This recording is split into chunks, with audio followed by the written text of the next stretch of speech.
राधे राधे दोस्तों आज की हमारी इस वीडियो में हम आपको बताएंगे कि महालक्ष्मी माता ने बेल वृक्ष का रूप क्यों धरा और शिव ने बेल वृक्ष को शिव का ही स्वरूप क्यों माना। नारद जी ने एक बार भोलेनाथ की स्तुति कर पूछा, प्रभु आपको प्रसन्न करने के लिए सबसे उत्तम और सुलभ साधना क्या है? हे त्रिलोकीनाथ, आप तो निर्विकार और निष्काम हैं, आप सहज ही प्रसन्न हो जाते हैं। फिर भी मेरी जानने की इच्छा है कि आपको क्या प्रिय है। तब शिव बोले, नारद जी, वैसे तो मुझे भक्त के भाव सबसे प्रिय हैं, फिर भी आपने पूछा है तो बताता हूँ। मुझे जल के साथ साथ बिलपत्र बहुत प्रिय हैं। जो अखंड बिलपत्र मुझे श्रद्धा से अर्पित करते हैं, मैं उन्हें अपने लोक में स्थान देता हूँ। नारद जी भगवान शंकर और माता पार्वती की वंदना कर अपने लोक को चले गए।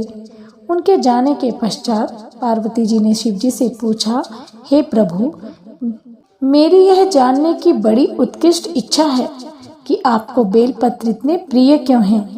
कृपा करके मेरी जिज्ञासा को शांत करें।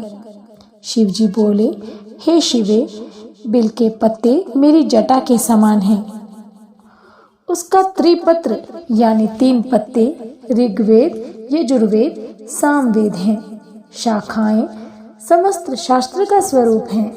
बिल वृक्ष को आप पृथ्वी पर कल्प वृक्ष समझें, जो ब्रह्मा विष्णु शिव स्वरूप हैं। हे पार्वती, स्वयं महालक्ष्मी ने शैल पर्वत पर बेल वृक्ष रूप में जन्म लिया था। इस कारण भी बेल का वृक्ष मेरे लिए अति प्रिय है। महालक्ष्मी ने बेल का रूप धरा। ये सुनकर पार्वती जी कौतूहल में पड़ गईं। पार्वती जी कौतूहल से उपजी जिज्ञासा को रोक न पाईं। उन्होंने पूछा, देवी लक्ष्मी ने आखिर बेल वृक्ष का रूप क्यों लिया? आप ये कथा मुझे विस्तार से कहें। तब भोलेनाथ ने देवी पार्वती को कथा सुनानी शुरू की। हे देवी, सतयुग में ज्योति रूप में मेरे अंश का रामेश्वर लिंग था। ब्रह्मा आदि देवों ने उसका विधिवत पूजन अर्चन किया था। इसका परिणाम ये हुआ कि मेरे अनुग्रह से वाणी देवी सबकी प्रिय हो गई। वह भगवान विष्णु को सतत प्रिय हो गई। मेरे प्रभाव से भगवान केशव के मन में वाग देवी के लिए जितनी प्रीति उपजी, वह स्वयं लक्ष्मी को नहीं भाई। लक्ष्मी देवी का श्री हरि के प्रति मन में कुछ दुराव पैदा हो गया।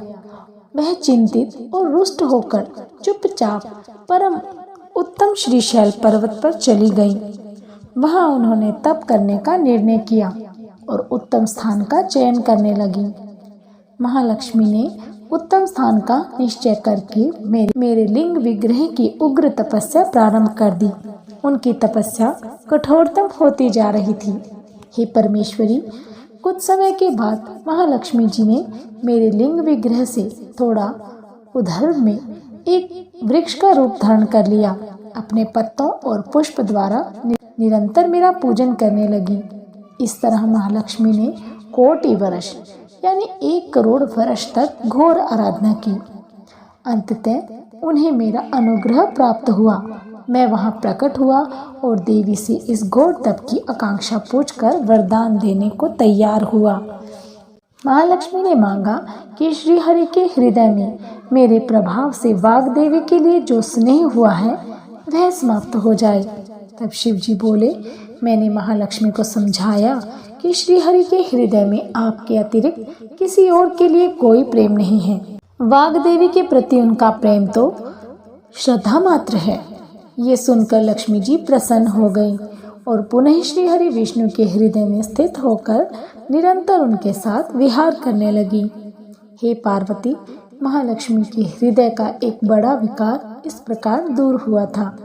इसी कारण हरि प्रिय उसी वृक्ष रूप में सर्वदा अतिशय भक्ति से भरपूर यत्न पूर्वक मेरी पूजा करने लगे। हे पार्वती, इसी कारण बिल का वृक्ष, इसके पत्ते, फल फूल आदि मुझे बहुत प्रिय हैं। मैं निर्जन स्थान में बिल वृक्ष का आश्रय लेकर रहता हूँ। बिल वृक्ष को सदा सर्व तीर्थ में और सर्व देव में मानना चाहिए। इसमें तनिक भी संदेह नहीं है। बेलपत्र, बिल के फूल, बिल वृक्ष तथा बिल काष्ठ के चंदन से जो मेरी पूजा करता है वह भक्त मेरा प्रिय है। बिल वृक्ष को शिव के समान ही समझो, वह मेरा ही शरीर है। जो बिल पर चंदन से मेरा नाम अंकित करके मुझे अर्पण करता है, मैं उसे सभी पापों से मुक्त करके अपने लोक में स्थान देता हूँ।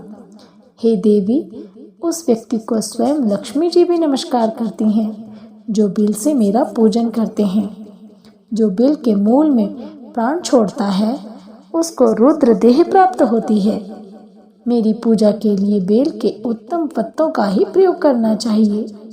बोलिए शिव शंकर भोलेनाथ की जय।